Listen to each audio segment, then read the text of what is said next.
Here comes another question that comes up from TonkTheStonk. What a name. Interesting name. And it's a question that I think is on many people's mind concerning those of us who are polemicists, Christian polemicists, who are confronting Islam. Why is it that we come from different positions? And do we even agree with each other? So this is what he says. Hi, Jay. Why haven't David Wood, Sam Shamoun, and Dr. Michael Brown accepted yours and Tom Holland work on the Qur'an? Also, they do not accept Dan Gibson's work on the direction of the Qibla facing Petra. David and Sam mentioned you in one of their streams a few days ago after being asked a question in the stream. Have you talked with David Wood or Sam Shamoun or Dr. Michael Brown about Islam? I'd like to see you talk to these brothers about your findings. Please reach out to them. I'm sure there are many Muslims or Christian viewers who would benefit from your research. Now, to be fair, Tom Holland doesn't ever refer to the Quran. He does, but he doesn't ever investigate the Quran. That's not his area of expertise. Dr. Tom Holland was more interested in the emergence, the area that I'm interested in. It's Dan Brubaker that is really the one that is the expert on the Quran. I'm not sure TonkTheStonk heard David or Sam correctly on that. Also, this idea that they disagree on the direction of the Qibla towards Petra. I don't know if David has said that or if Sam has said that. If they have said it publicly, I'd like to know how that they can come to that conclusion. Because if you're not going to accept what Gibson has found, then you're going to have to come up with other support. Not even Dr. David King, who is the world authority on the Qibla, disagrees with Gibson on that. He is very clear that all the earliest Qiblas in the first century of Islam do not face Mecca. They all face Petra. Now, why they face Petra and not Mecca, that's where David King disagrees, and maybe that's what you picked up on David Wood and Sam Shamoun. But I'd love to know why Wood and Shamoun would take that position. I don't think they do.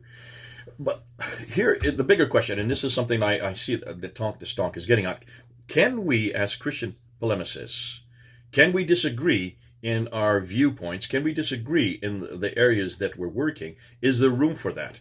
And that's the bigger question. And I would say absolutely. Listen, I have worked with David Wood for a number of years. I've traveled with him. I have been to Africa with him. I've also, just last September, we were sharing the same platform in California. Sam Shamoun, I've known for about 20 years, maybe even more than that. And was just with him last December. He was coming to do some recordings, and I was just on my way out from doing some recordings with Al-Fadi. So I know both of them, and we do get along. We do not always agree on everything, and there's room for that. We don't need to agree on everything. But here is the difficulty that many of you are coming up with concerning the areas that we work in. David Wood and Sam Shamoun, I guess also Michael Brown, I don't know him as well. I never met him personally, but they are interested in what the traditions say about Muhammad and what the traditions say about how Muhammad treated women and all the rest. And so they're working within the traditions.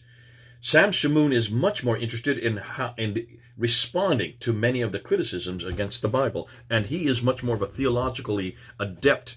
In fact, one of the best, and probably the best I've ever come across. I've never seen somebody who can really tackle Muslims on their misconceptions of the Bible and also their misconceptions of even their own scriptures. That is their area of expertise. I don't expect them to want to move into the area of the historical critique. That is my area of expertise. That's the one that I've really been dwelling in for the last, we're talking about 25 years, since 1995. A lot of my debates are in this area. And so because of that, we're really talking in two different genres. Now, let me explain this. And this is something that it's important for you to understand. When David Wood and Sam Shamoun are confronting the Islamic traditions, they're assuming that the Islamic traditions are authoritative for the Muslims they're engaging with. They're not themselves saying that they believe in those traditions per se. They don't need to. They're doing a whole different study. That study is to unpack the traditions, to read them as they are, and to come up with conclusions concerning whether or not those stories about that man in that place from the 9th and 10th century are relevant for today. My area of expertise is to look and even see whether any of those traditions are correct. And what I'm finding and what we're finding, and Hatun Tash is doing this with me, so is Al-Fadi, we're interested in the 7th century. We're interested in how it really began. We're interested in going back to the very beginning and asking whether or not, actually it should be this direction, going to the very beginning and asking whether the 7th century, the stories from the traditions that talk about this man in that place doing these things to these people and saying these enormous amount of sayings, we're interested in whether or not they are correct. And what we're finding is these 9th and 10th century traditions are absolutely incorrect. So here we are doing the historical critique. There is the Woods and the Shamouns doing the relevancy critique over on this side, and we seem to be talking in two different planes, and we seem to be disagreeing, which is, on face value, is very understandable, but we're not disagreeing. These are two different categories, two different critiques.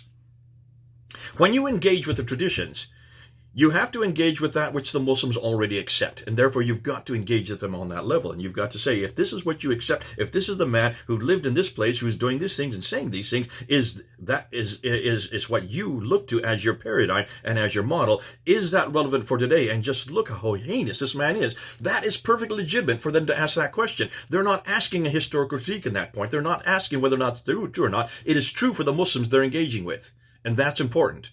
That is true for them.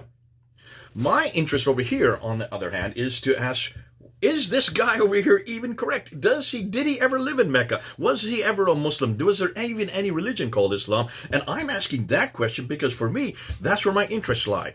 I'm not disputing what Shamoun and Wood are saying. I'm just saying that what we're going to find is going to destroy everything that they've been working with. And in some ways, we're confronting the foundations of Islam simultaneously from two different directions, using two different categories, using two different areas of critique. Both are valid, which means it sounds like sometimes we're disagreeing with each other. We're not really disagreeing. We have two different audiences, and because we have two different audiences, the conclusions that we come to are going to confront both audiences, and they're also going to confront every Muslim, and I would suggest that they will also confront anybody who is supporting this man named Muhammad living in the 7th century, whether or not you're using the 9th and 10th century traditions to support that man Muhammad, or whether you're using the 7th century, what we're finding of the non-existence of that man. You're both going to come to the same conclusion, and that is this man Muhammad and this religion called Islam and this book called the Quran and all that it surrounds it, that almost 2 billion people are following, is absolutely corrupt. Is not a religion that not only supports the historical critique, it doesn't even support the relevancy critique over on this side. And we're getting them in two different directions simultaneously. Fascinating, because the same things have been done with Christianity. We have had many Muslims who have attacked the Bible over here and said that everything we see in the Bible, this man named Jesus, that he is not the man for the day. He has all these different problems, and certainly there's an awful lot within Christianity that's just not relevant for today. Then over here they say, or really when they're saying Jesus, they're really saying the church. They're looking at Christians, and there's a legitimate criticism that the church is not doing what Jesus said they're to do. But on this side, there's another whole critique, and that is the Bible even correct? Is Jesus, was he a historical figure? Did he even exist? Did he live in Jerusalem? Was he born in Bethlehem? Did he die on the cross? Did he rise again? Those are perfectly good historical questions to ask and to confront. And so simultaneously, we have been able to support both. And that's why I love Jesus Christ, because for the last 200 years, we've been answering this question and come to we've been pretty much been able to eradicate every one of those confrontations. On this side, however, there's still a theological problem with Jesus. The idea that he's God, that idea that God can enter time and space. These are brilliant questions that we allow everybody to ask. There's no problem that they do ask it. And we've been able to we're coming and showing that we have responses to every one of those. And that's where Sam Shamoun is really good in this area. He's brilliant. Meanwhile, we're looking at the relevancy issue and looking at how Christianity is, and David Wood is brilliant on showing how great and exciting Christianity is for the 21st century. Both are needed for both categories, for both religions. Not contradictory, complementary. So let's see if that answers your question. I don't know, TonkTheStonk.